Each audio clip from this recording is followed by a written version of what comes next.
going on.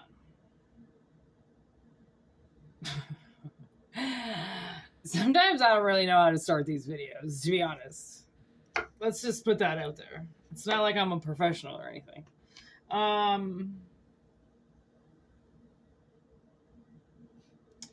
I did not even pull the cards. Sometimes I am just not prepared.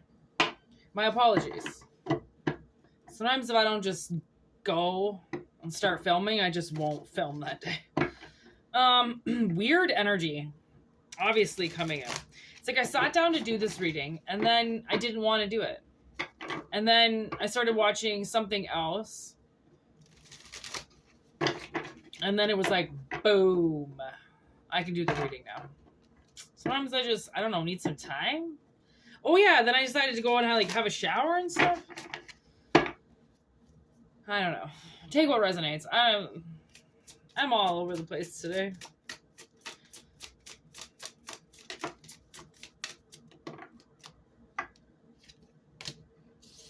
Ooh. We have the Candyman with Forbidden. And Mass, we got Friday the 13th. Hey! Oh my God. Okay, that's today. I was specifically talking to somebody yesterday, and I have something to do tonight. And it's like a collective of readings that I'm doing for a group of ladies. And it's like the first time I've ever done something like this before. And the lady that I was with yesterday, she was like, she literally goes, hey, and on Friday, and I go, yeah, the 31st, which to me is the 13th. And I go, I'm not really superstitious, but I'm a little stitious. And she looks at me and I go, oh my God, do you watch The Office? And she goes, yes.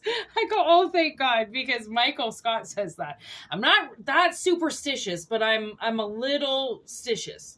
Okay. And that was so funny. We laughed so hard. And it's Friday the 13th. I'm getting that. It's like, I'm a little stitious. I'm not that superstitious, but I'm a little stitious, okay? We got something coming through the ether here. That, like, okay, with Candyman, it says forbidden, okay? And to me, whenever I see this card, I do kind of associate it with the movie. You know, this bitch really should not have gone looking, right? She uncovered something that she fucking was superstitious. You know, she believed in the Candyman and she went fucking looking for it, and then she wreaked havoc. She unlocked something that you know, created a cause of effect. That doesn't sound right. A list of events to occur. Okay, something like that. Okay. I don't know how to put it in layman's terms. Like that's as about as, yeah. So she unleashes something that causes him to come back out again. Okay, which is the same kind of situation as Friday the 13th. Jason gets killed. He drowns. And his mother, fucked up, kind of like reincarnates him and brings his soul back and then goes and attacks all these campers. I've only seen the first one, but that's what I'm going off of. Like psychosomatic shit. Being told to do something. So you're forbidden from something. Something gets taken away from you. But you go looking for it anyways. Okay? And then it's almost like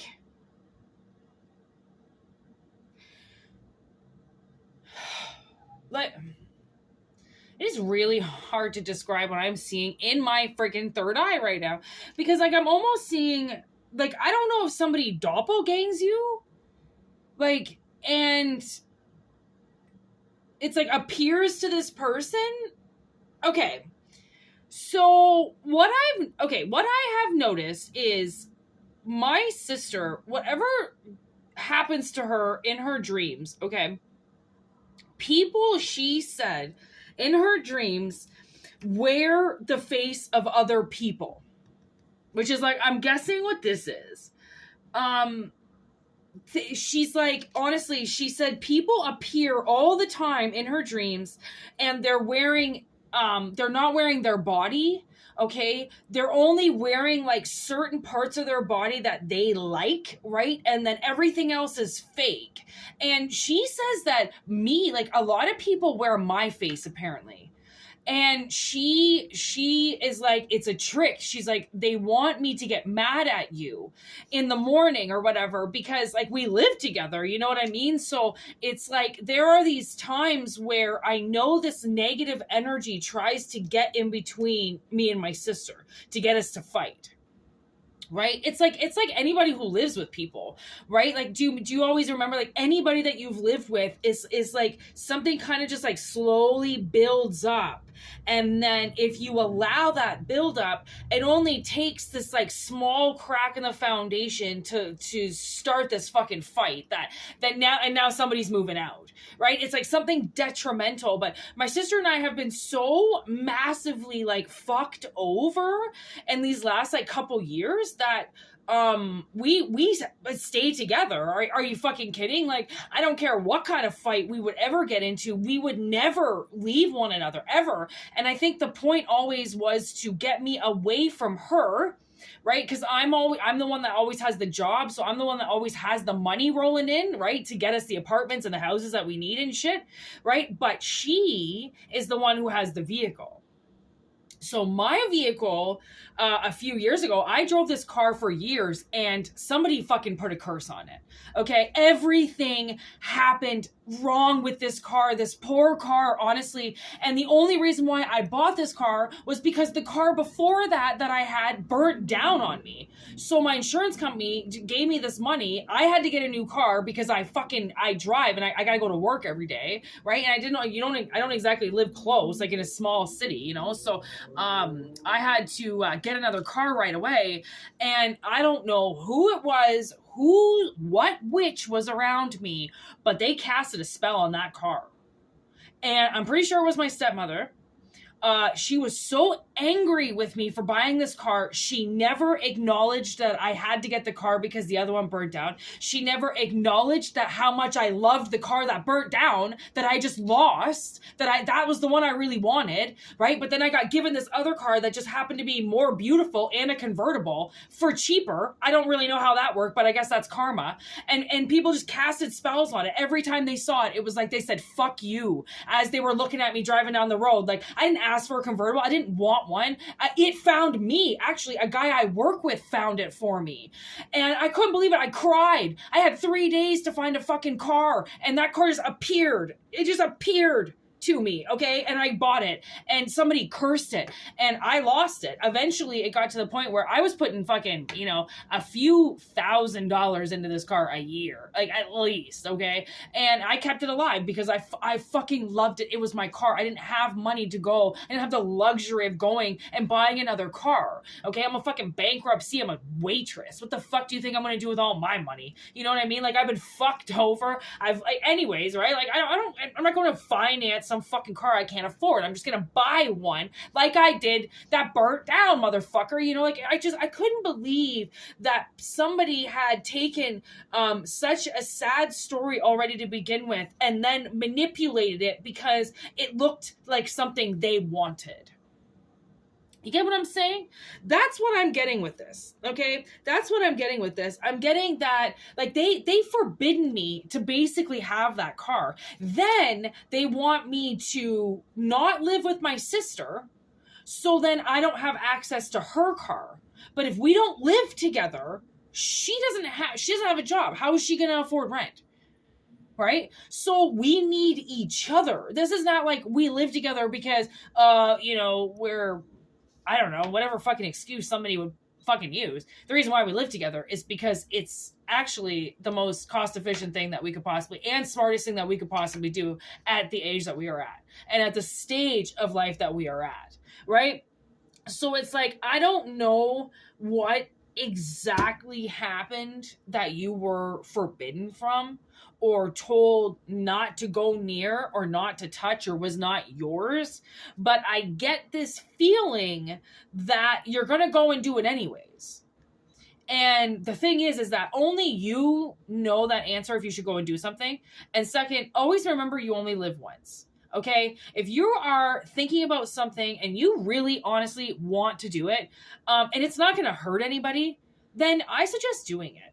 Like, I finally did something that I kind of wanted to do for, like, I don't know, 20 years, and I finally did it, and I'm so happy with myself. I am so in love with this thing. I honestly, I tattooed it before it even came into existence. Like, I love when I invest in something.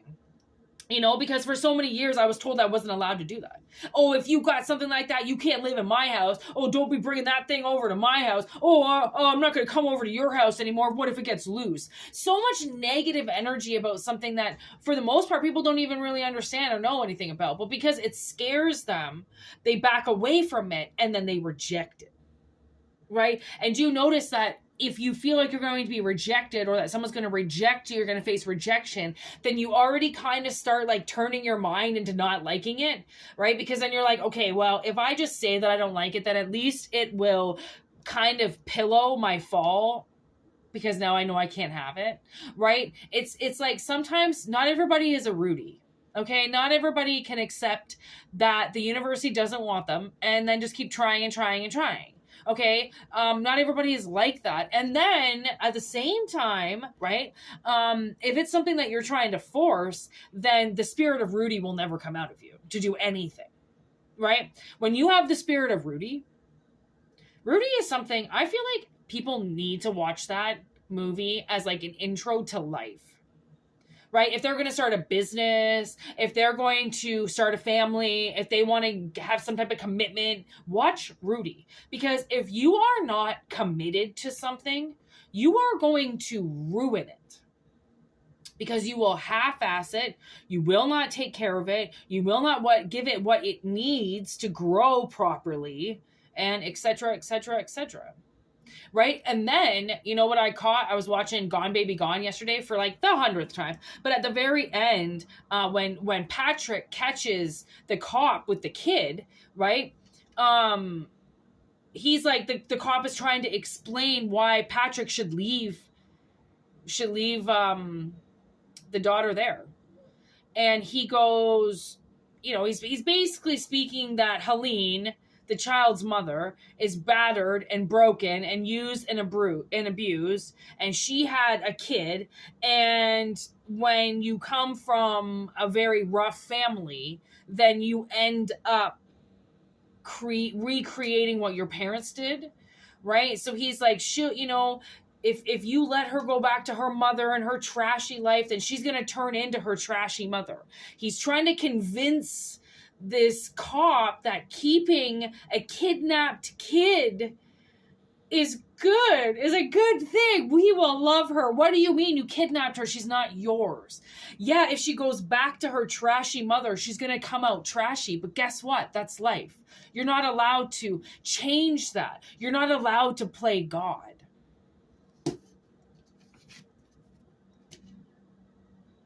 Just because you're pissed off.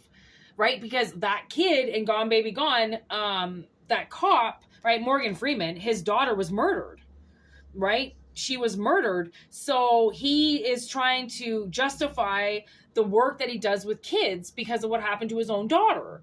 And it's like, yeah, but then he went out and played God because then he kidnapped a child and then told somebody to take a look at the child and how much better she'd be off living with him and his wife in a retired home out in the woods because they're going to take care of her.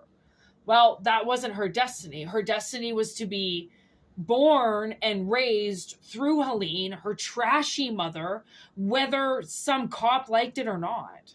Whether you think that that's, you know, like that's, you can't just, and I get it. I do get when cops rig the system and have people arrested with false evidence. I do understand that. And you know what I was thinking too? I was watching this movie called Clean. Oh man, you should watch it. It's got Adrian Brody in it. And this fucking guy just rips the shit out of these people who are running a train on his neighbor. And then at the end of Gone Baby Gone, Patrick shoots this child molester in the back of the head, and the cops go, we'll take care of that. And kind of in clean, everything is also kind of like taken care of, right? And I'm almost thinking like, I wonder, actually, I think I said this to my sister. I was like, I wonder how many cops out there have, even 7, right? When they let him go at the end, Brad Pitt, you know, how many cops have let it slide? Right? When they like know that somebody's killed somebody, but it was a bad person. So, and the circumstances were different, you know, it was, if you let this person go, then they're going to go out and they're going to hurt somebody again.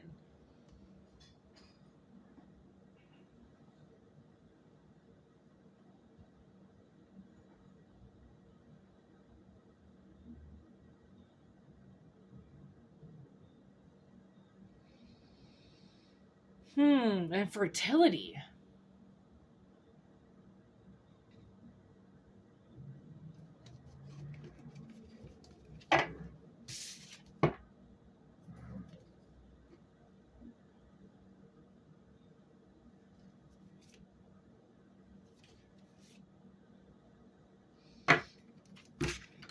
Ooh, what's that?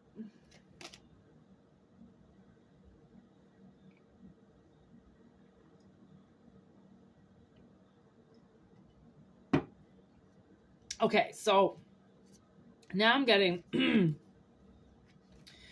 I think somebody is trapped in their dreams and they can't, it's, whoa.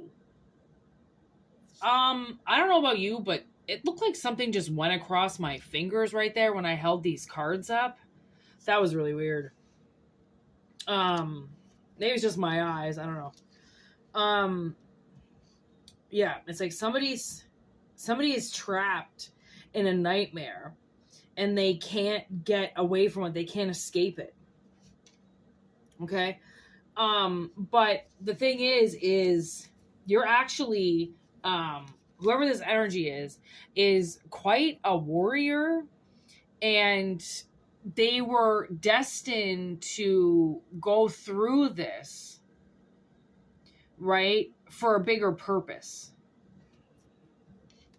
Okay, for a bigger purpose. Because, like, if you think about it, Sydney in Scream, she becomes, like, I don't know, the second one or something like that. She becomes, she does the victim hotline, right? So it's like sometimes we go through things so then we can help things. Like now I'm getting, the back in the day a lot, when you went to rehab, a lot of those people ended up working at the rehab and becoming counselors themselves, right? I know a lot of people who have been traumatized in their past who have become cops, right? It's like they had to be traumatized in order to become the cop, right? Because it always kind of seems like they're trying to arrest the person who hurt them, right? So then they go out and they arrest everybody who hurts other people, right? Because this person is like destined to stay alive. Like they're fighting to stay alive. So the fact that they're trapped in something, they're trapped in an illusion. They're trapped in something, and the thing is to go, it's almost like to go deeper, right? And know that the honest thing is that it's never going to go away, right? But you can just move away from it. And, you know, trauma, like I'm dealing with right now, I deal with it with myself. I'm also dealing it with this creature that I bought. PTSD is something Like, we came so far over the last couple days, and now it seems like we've gone back a couple days. And he needs his space and he needs his time. And I'm like, I'm not gonna push something that I know has been traumatized. Right? So, and that's the thing with PTSD. Like, you can get so far and have such amazing days, and then you just have a week from hell. And that's just how it happens. It's just, you know, I don't, it's not like you consciously wake up to think about it, right? It's just something that kind of like doesn't really go away. So the only thing that you can do is, you know, have your sick days, and you call in sick, and you explain to people that some days you just have to do nothing and just be in a dark room, or just watch some movies, and just, you know, because the thing is that when you just turn off and you turn something else on, it just gets you out of your body for a bit. So then you can just fucking relax. You don't have to worry about anything, right? Because people who worry a lot is because they're trying to avoid disaster, and you can't avoid disaster. You can try. I mean, you can do everything that you can possibly do, but then it just kind of seems like that one thing that you didn't do that maybe you thought about, but you thought was a little eccentric, ends up happening. And then there's those times where nothing happens at all, and you over plan for disaster that doesn't even strike. It doesn't even come near you. Right? So it's like, whatever somebody's trapped in, it's just a trap because it might have something to do with your sexuality. Right? So you're trapped in it. You feel trapped in it because it's something that, I mean, if you had been abused, say, for like handwriting, then you can just like stop writing, right? And just constantly text, and you never have to worry about writing something down again. But having sex, or being sexually traumatized, right? Or being like abused, right? It's like that kind of shit. I mean, anybody could get mad at you, and then you think they're going to smack you or they're going to hit you, right? Or sex comes up, and then, you know, you're having a really bad day that day, and then your partner kind of takes it out on you, and then it's like sexual trauma still coming out of you, right? Because you really, again, it's like sometimes it's not, you can't control how you heal your trauma, right? It sucks because, I mean, no matter how much you try, it is what it is. Trauma is trauma. Like, if it was so easy, it wouldn't be trauma, right? It's complicated because it comes with things that we weren't prepared for, and that we didn't deserve, and that we consciously didn't purposely go towards.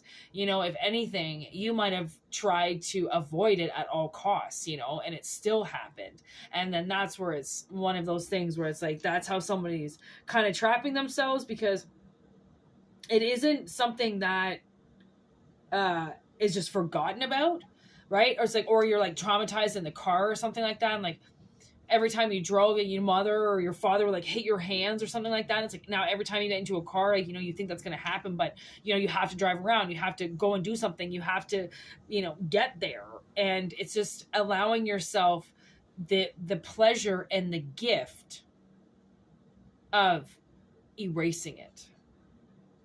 And it's not easy to do, and it's an exercise that you have to work on every day if you really want to. And really all it's about is kind of saying like, I'm better than that. I'm better than that. Like, I deserve to move forward, right? I deserve to have a sex life. I deserve to drive to the doctors. I deserve to go and do this because everybody else is out there doing it. So I didn't do anything wrong. So why can't I enjoy it? Right? It's like, I almost do feel like a lot of people, this mental prison, it was built for you, and then you got trapped in it. So it was used as a safe house, and now it got locked, right? But you don't understand that you're the one with the key. It's just more comfortable for you to lock it, to act like you can't get out of it because you're still healing. And I think a lot of times you want to get out of something because you just want it to be over with. You don't want to think about it anymore. But that's not necessarily healing. If you don't want to think about it anymore, then you have to get rid of the problem, so then it doesn't keep coming up, right? And then if it keeps coming up because it's a part of your life, then you have to change your perspective on it. And when you see it, it's a good thing and not a bad thing. It's like giving yourself almost like giving yourself an award or something, right? Rewarding yourself every time you do something. And that works, by the way. Like full-fledged. So a lot of times if I know that I've got to go do something and I'm kind of like really having a bad day or whatever, then I'm like, Whitney, listen, you can just smoke fucking weed the whole time. And then I'm like, okay, I'll do it. It's okay. I'll do it. Right? Like I have to give myself an incentive to do things or like I won't do it. Like the fuck I care. Right? A lot of times I'm like, why am I doing any of this? Why am I doing these videos? Why do I give a shit? And then I'm like, whatever. Today I care, I guess. You know, tomorrow we'll talk about it then. I don't really know. Right? Today I guess it's okay. Like, you know, for a while I haven't really wanted to speak because I didn't have anything to say, that I couldn't type. Right? A lot of people, when I say something, you know what my stepmother used to always do? Like, I would say something and she would go, no.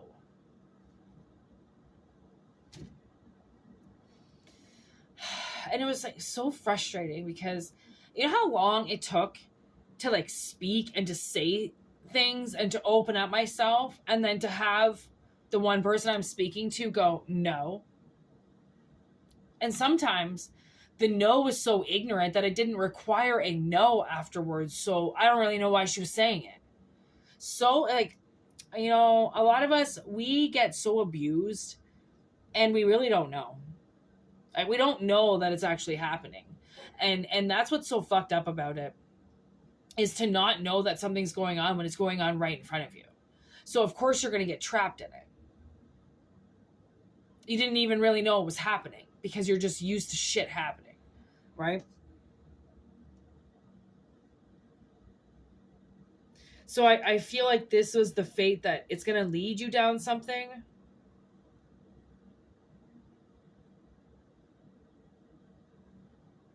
Right? Like, because I went through everything that I went through, when a lot of personal readings that I do are attached to personal trauma with people.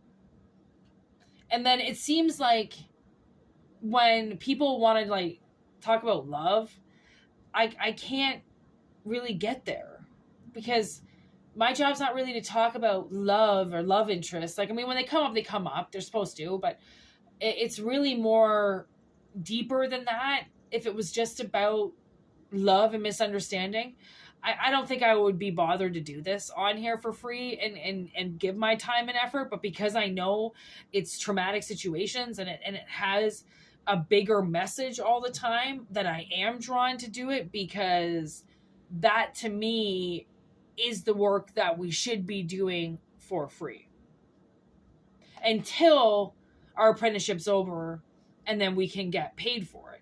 And then even still, what's a little bit of free work, right? Like, not everybody can afford things, and not everybody has the money. And, you know, who are some of these companies to be like, well, if you don't have any money, you don't get anything? Like, I get it. It just depends what your mission is. Because no, a lot of these companies, the only reason why they're here is to get money, because we actually need to purchase things. But like other people, you know, your time is maybe not that valuable, right? And you know what I was thinking? When I was cleaning up last night, and I was sweeping or mopping or something, and something was like, this like voice in my head was like, how demeaning is this job? And it was like, that's just the job I was doing, just mopping. And I was like, I'm sorry, demeaning? What the fuck does that mean?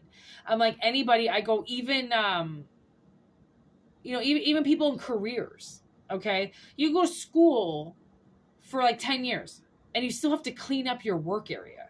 You still have to clean up something because you're done with it. So if you're looking at something like it's demeaning, I would maybe try changing your perspective on a few things, because maybe that's what's trapping you, because everybody has to clean up. And to me, I don't find any job demeaning. I find them fucking some jobs ridiculous that I can't believe people have to do them. But like to say that a serving job is demeaning or a bartending job, it means nothing, or going and working for a Molly maid means nothing. It does, because people do need servers out there because they can't cook, and people do need help getting their houses clean and doing the smaller jobs.